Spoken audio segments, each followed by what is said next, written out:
All right, this has already been polished. You can do it several different ways.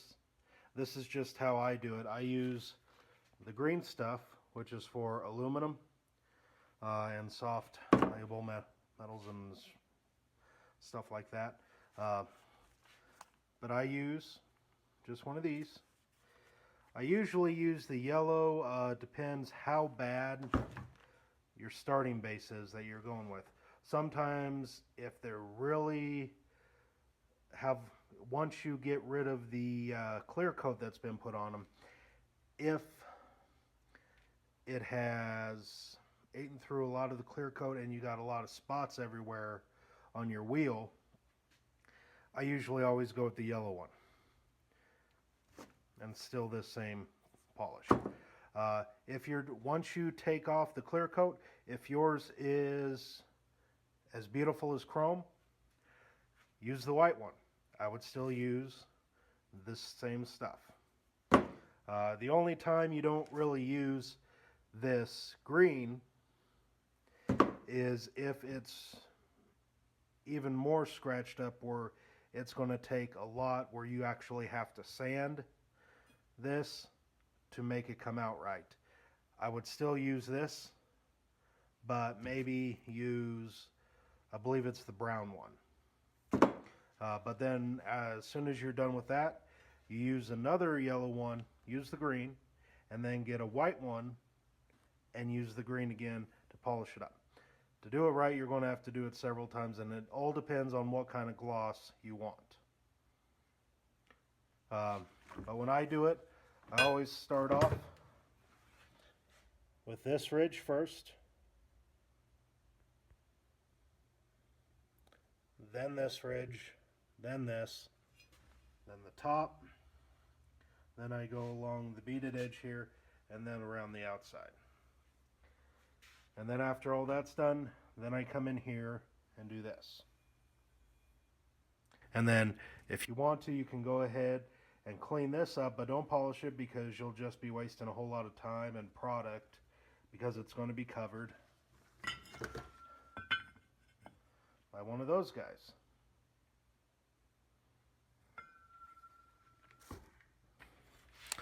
And as far as polishing, when I go in there, I just hold it in and go around. I mean, there's no special way. Just do whichever way works for you and whichever way you can control.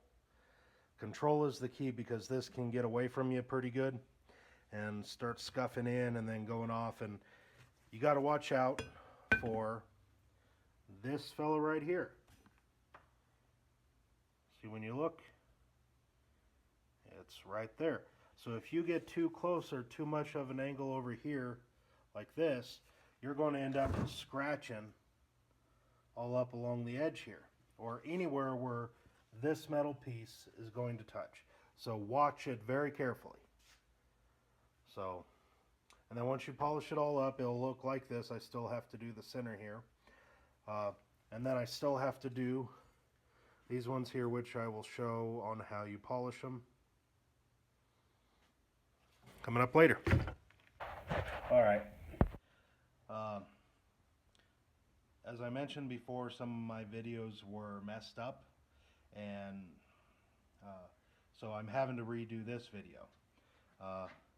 Right here, this one's already been knuckered up, so it can't be used. But basically, for polishing these centers, this one is in really bad shape, so when you start off, you're going to have to start off pretty heavy sandpaper. But you want to get one of these, so that way it can squeeze on, and you use the biggest, because I believe it's a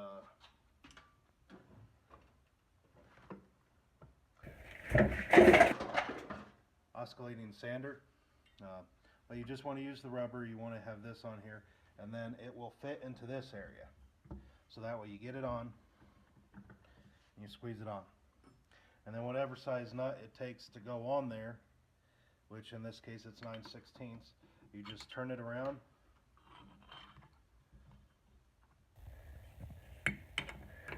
That way it can tighten down, and squeeze out so it holds this in there really nice and tight. But then for the sandpaper that you use, like this one here, I believe is 320. But you want to turn it on. You want to make sure you have a bowl of water that you soak these in, and you turn this on. And as it spins around, you're sanding down all the bad areas. On this, you may have to go in the 200s to really get in there, but you got to keep on using water a lot because the aluminum is going to come off and build up in here, and it won't take it off as quick as you should. But then after you go up, you keep on going up through the sandpapers depending how bad it is, up to 400, 500, 600, 800, and then finally 1200 is what I used. And then after that, then you pull out your polishing wheel.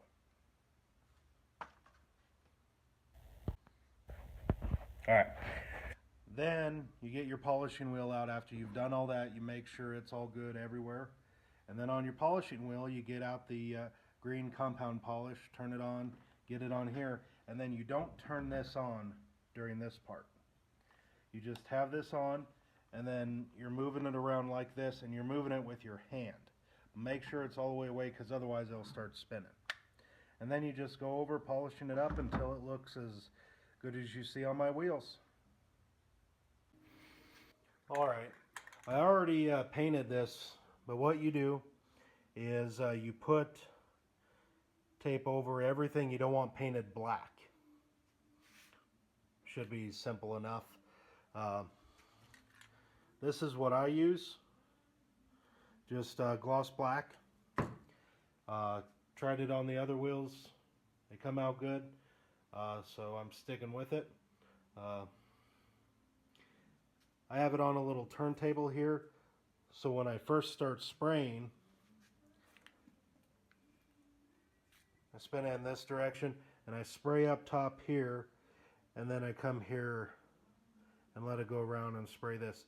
You want to do it probably in about 3 to 5 light coats. But when it goes around this way and you spray up at the top, you're getting this lip here. And when you come down here and spray at this angle, you're getting this lip here. Just want to make sure you have good enough coverage so it comes out looking nice. Alright. When you first get these together, you just want to put them together.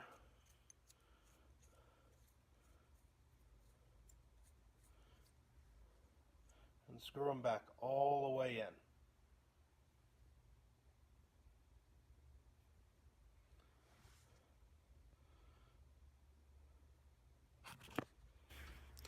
That way, when you put these in,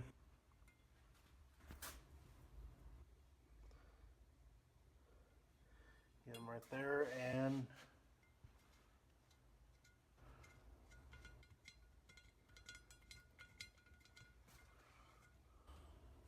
screw them out till they fit right in, of the long ones. And then you have 40 that go from the inner circle to the outer. So just make sure you have enough, and I'll film as I start filling this up.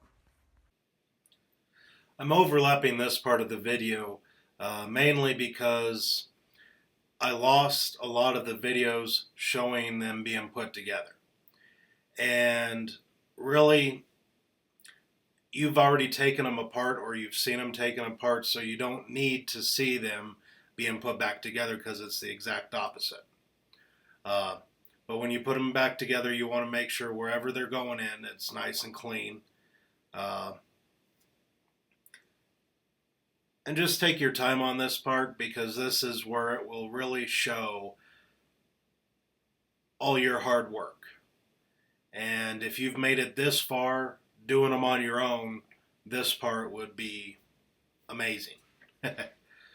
But I ran out of wheels to do, otherwise I would have redone the videos of me doing that part, but I didn't have any more wheels to take apart and to show you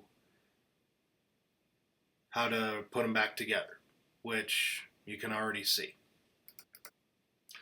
All right, we're going to take the car today to get the wheels replaced, and as you can see, this car has those ugly, awful hubcaps, so I'm so pleased to get rid of them.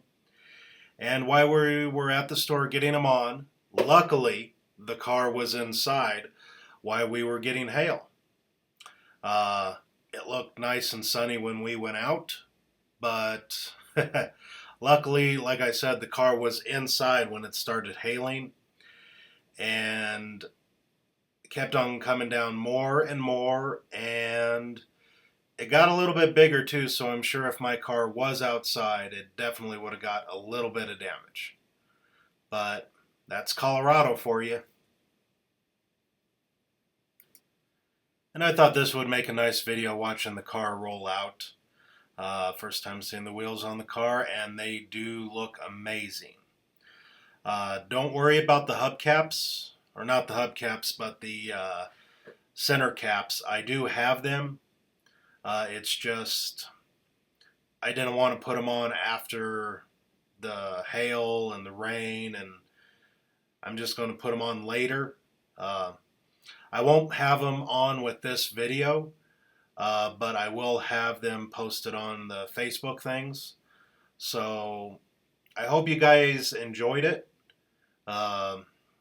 It's a lot of work. If you guys choose to do it, you can ask me for advice, but I would recommend not doing it because it's an absolute headache, and only if you have tried them will you know how awful they really are to do.